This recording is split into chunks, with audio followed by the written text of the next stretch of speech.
Hey guys, it's Shelby, and today we're going to do an updated plant tour because I already did one recently. If you want to go check that one out, I'll link it right here, but it's still one of my most requested videos, so I think some of you want to see what new additions I've got and maybe if I've lost any friends along the way. And then also you can see the plants from the last plant tour, how they've grown and all that cool stuff. So we're just gonna have a fun time looking over all of my plants today. And I do wanna give a huge thank you to Bloomscape before we jump into this for sponsoring this video.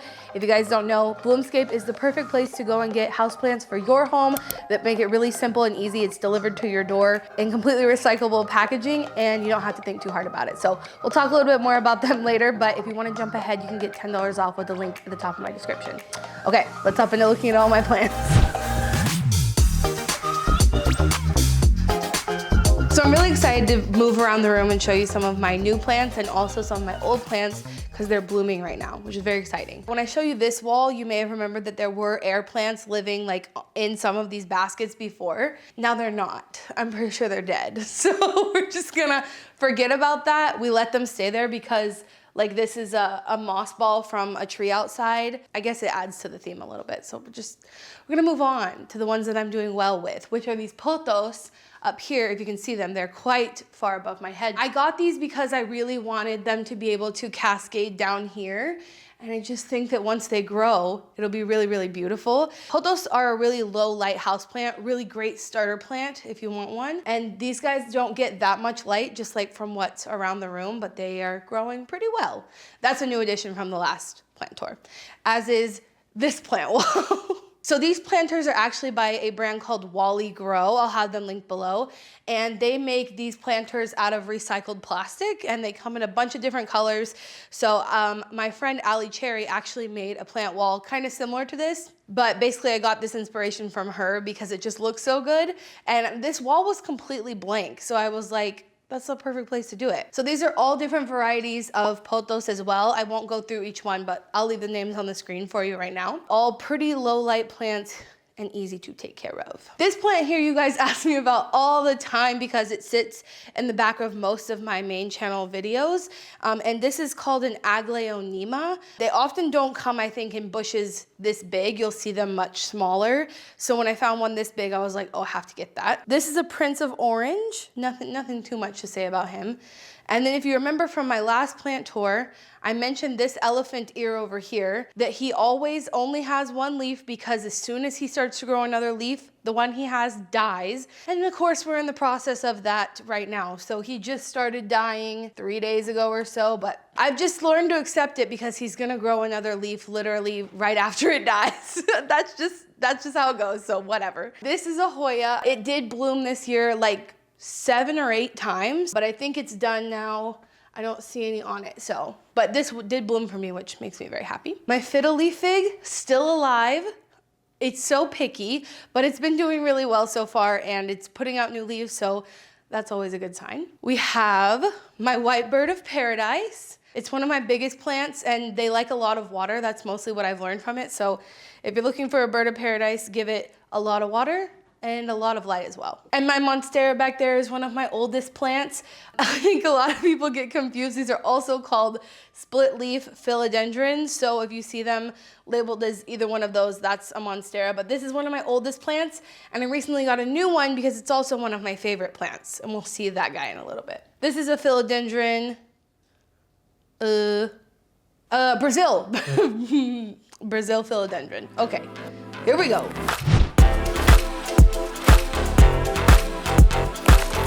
This is also one of my oldest plants. Don't judge him, okay? He went through a really weird time, maybe a couple months ago, where he started looking like he was gonna die. And then he came back to life, but he has a lot of brown within his green right now that I don't wanna pick out. It seems like a lot of work. This is called a spider plant, or my mom calls it an airplane plant. Let me know if you have an opinion on that. I moved my moonshine snake plant over here.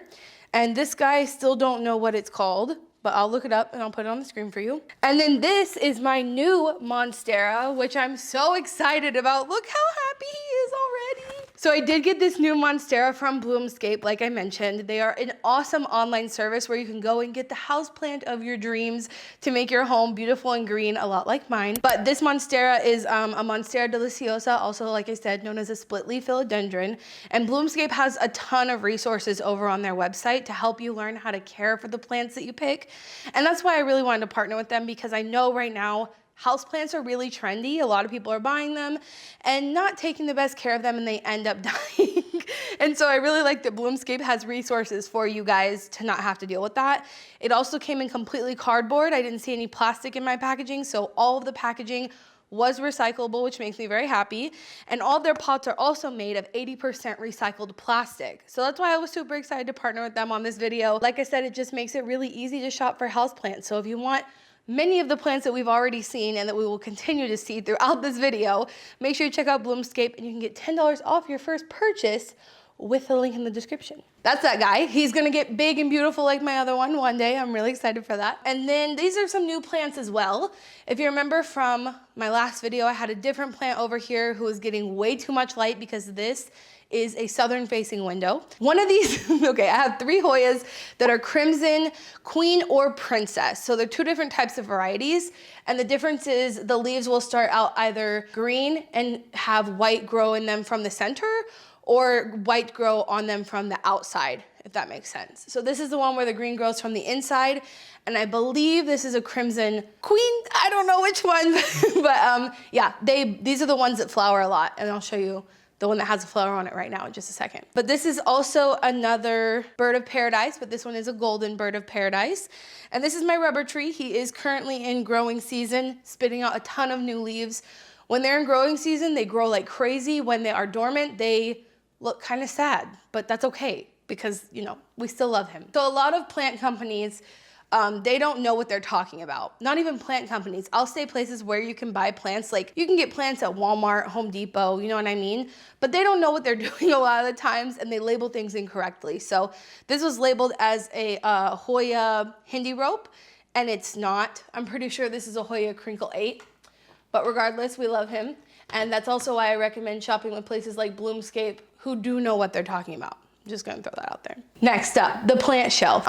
These plants over here like humidity, and some of them over here do too. So I keep my mister to give them some humidity. But this one is a Calathea burley marks. There's a bunch of different varieties of Calathea. They typically die in my care because they don't get enough humidity. But we're trying with this one. So far, he's doing really well. This is a ponytail palm. And then also a Pilea peperomia. And this is a Tetrasperma monstera, I think. I'll leave it on the screen, but this is another variety of split leaf. And then these plants are my sister's, so I don't really know what they are. And this is a watermelon begonia. We love him. He probably needs some water. He looks a little sad. And then this is a Hoya Hindi rope. And this is a philodendron micans. That is a lipstick plant. And also under here, we have, I believe this is a Silvery Ann pothos, which is really, really pretty. The leaves are really big and like kind of silvery. I really like this one. It's a new addition. So I have to come over here because you got to see this. It's so good. This is my Hoya that is just like the picture perfect child. She's always spitting out new leaves. She always spits out blooms during blooming season. There is a bloom back here that is just gorgeous. This variety, when they spit out new leaves, they start white and they turn green. So this one is just a completely pink leaf up here right now, which, how beautiful is that? It's just so great. Just to add to that one really quickly, this one is the one that's either a Hoya Crimson Princess or Queen. This is a neon philodendron. If you guys remember, my mom does not like these because they look yellow, which typically in plants, yellow means it's dying, but this one is just that color and it grows a lot. I propagated it a few times and it just keeps growing, so I really like that one. This is a pothos Queen Anne, I wanna say. This is, oh God, a trio star. I think I wanna say it's a trio star. Basically this plant has obviously white and pink variegation, and it closes at night and opens during the day. So that's really cool. I have another Pilea peperomia down there, and then another watermelon begonia. And then these guys here, I also got from Bloomscape. And this guy I've only had for like a month, and he's already grown a lot. So this is a ZZ plant. And then this guy is another variety of Hoya. If you haven't noticed, I like Hoya around here because they put out flowers. Not many houseplants do that. This is my, I can't remember, but it's a variety of begonia that's really, really pretty. And this one started to die, so I got another one, but then it's kind of coming back. So we have high hopes for her. We don't know what's happening there. This is another sort of peperomia. And then this is Pride and Joy plant. This is probably my most expensive plant, but also the one that's hardest to keep alive, of course. So this is a variety of anthurium, and I just really like it because I like leaves that are dark green and that are not waxy, but they're more velvety. They just look a lot more, I don't know, exciting to me. So this leaf is pretty much dead, but I've been able to stop it from eroding so much. It sprouted this one. This one's only like maybe a couple months old and surviving, so we're taking good care of her. My sister put her on a pebble tray down here to help give her some more humidity, so we'll see. We'll see. This guy is one of my favorites that I've had a lot of challenges keeping alive in the past, but this time he's been alive for probably 4 months now and continues to grow leaves. So I think I finally figured out that he likes a lot of water and a lot of humidity as well. So that's why he's over here with those plants. But this is called a Calathea orbifolia. So really, really pretty. It can get really big. And I just really like that one. And then this is my second begonia. I think it's called Wyetii. It's the one that down there that I said started dying, so my sister got me another one. They like humidity, which is unfortunate how much they need because in San Antonio, it's pretty freaking humid. Like humidity in my house is pretty much always at 50%. So you would think that that would be enough, but apparently it's just not. So those are all the plants of the living room. And now we can head over to the kitchen. The plants in the kitchen haven't changed too much since the last video. This is a Brazil philodendron. This is just a regular philodendron. I don't know what the sub name for it is.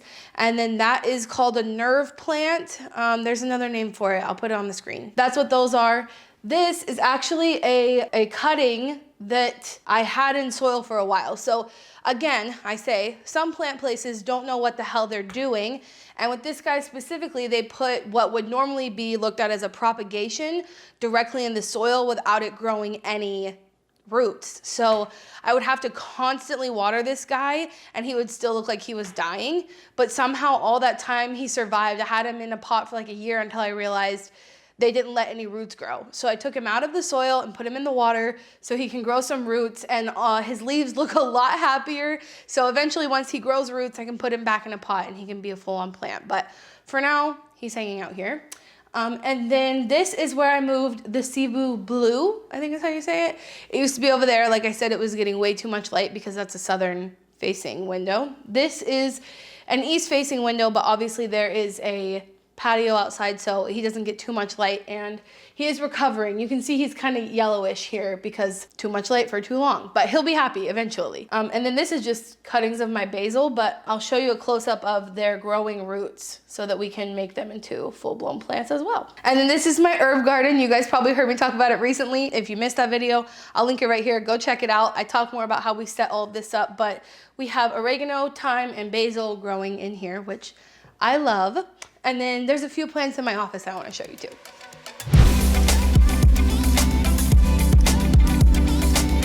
In the office, I have a lot of propagations, so cuttings that are just in water waiting to grow roots. Over here we have, oh no, my bamboo plant has given up on life. I didn't even know that. It's fine. Anyway, we had a bamboo plant and a Sansevieria leaf that are propagating, essentially growing roots just in water. And then another pothos here growing roots in water. This guy is a Monstera adansonii, which I need to cut because he is growing to be a bit long, and my sister also wants a cutting of him so that she can have her own plant. This guy has also been struggling. I started fertilizing him because he has not been very happy. This is a snake plant, which I also got from Bloomscape. Cute little guys. These are really, really easy to take care of. I forget to water the one in my bedroom for sometimes months, and it's fine. This is my Pygmy ZZ plant, which I don't know why he's unhappy, but he is. He's never grown. And I never neglect him. He just doesn't like it. It's very strange. Again, like I say, propagation. So philodendrons, all sprouting little roots to become their own plants one day. So these are both philodendron micans. It's kind of weird though because you see how much bigger these leaves are than this one, but they're the same plant. I don't know what that's about. And then just another pothos that hangs really long here, a snake plant. And then this is a peace lily, a giant peace lily actually, which I got from Madison's mom's funeral. So we are taking very good care of her. Peace lilies are also pretty easy to take care of, but they like a lot of water and not a lot of light. So this is a perfect place for it. Obviously in my office every single day, so if anything is happening to it, I will see it. So we're taking very good care of that one. This is also a propagation station. This is like another pothos propagating. But I think that's everything for the downstairs plants. Now we can go upstairs. Okay, so there's not that many plants in the bedroom, but we'll finish it up really quickly. This guy is Madison's favorite plant. So she named her Coolie because this is a rattlesnake calathea, I think. And then that's kind of how a lot of our names for plants come about. Like, so it's a snake plant, and snake in Spanish is culebra. So then Madison just called her Coolie. So this is her name, Coolie, because of that. This one she also named Arnold because it kind of looks like Hey Arnold's head. This is a silver pothos, which I have a suspicion the same situation is happening under here with the roots where it's not rooted. That's why it keeps curling up like this. It looks kind of like a philodendron Brazil, but it's a silver stripe philodendron, which is apparently more rare. I don't know. But they're kind of starting to vine around their hanging things. So that's really exciting. And a lot of people ask me where I got these hanging things. So I got them at a local nursery called Tillery in Austin. So I don't know if they sell them online or not, but they also weren't cheap because they're handmade locally. But I really, really like these. This is my absolute oldest plant who is growing. Look at this. Growing so much, I keep forgetting to propagate him, but he has now touched the floor and continued going. Yeah, he's probably like 4, 5 years old at this point and still going super strong. So that makes me really happy. And then I put a couple other pothos up here. I suspect once again that these are not rooted, and that's why that they have not grown hardly at all. And then the last guy in the bedroom is another Chinese evergreen or Aglaonema. And then there's just a couple ones in the bathroom that we'll show you. So this is my cactus wall in the bathroom, which I realized after putting it up doesn't make the most sense because cactuses like dry air, and probably the most humid place in your house is your bathroom. But it's fine, they seem to be okay. So I have a string of pearls. This is, I think, called a dogtail cactus. Can't touch it, it will really mess you up. I don't know the name of this cactus. I think it's called like a milkweed. I'm not positive off the top of my head, but it is another cactus that's here. And then an aloe, which is happy here, so that makes me happy. I've had terrible luck with aloes in the past. I always kill them because they don't like a lot of water and they like a lot of light, which is why I put this cactus wall here, by the way. This is the southern side of the house, so it gets the most light. It gets very bright in here like all day, but again, the humidity is not ideal for them. Just another pothos who is also, I think, struggling a little bit because how much light it gets here because it's a southern facing window, because the ones that are lower, he seems to be doing fine up here, but losing a lot of leaves at the top. And then just a couple little of these guys laying around. There's a couple of those throughout the bathroom, but I think those are all the plants. You have to let me know if you counted. How many did you count? We need to know. Right. Alrighty guys, well thank you so much for joining me for another plant tour. I hope you enjoyed it. You've been asking for it, so I hope it is everything that you wish for. And I also want to give a huge thank you to Bloomscape for partnering with me on this video. If you guys do want to purchase any houseplants of your own, like I said, they are giving you $10 off with the link in the description, so check them out. And like I said, let me know if you counted how many plants I have, because I haven't counted in a while and I'm curious. Okay, thank you so much for watching, and remember, until next time, you cannot do all the good that the world needs, but the world needs all the good that you can do. Bye guys.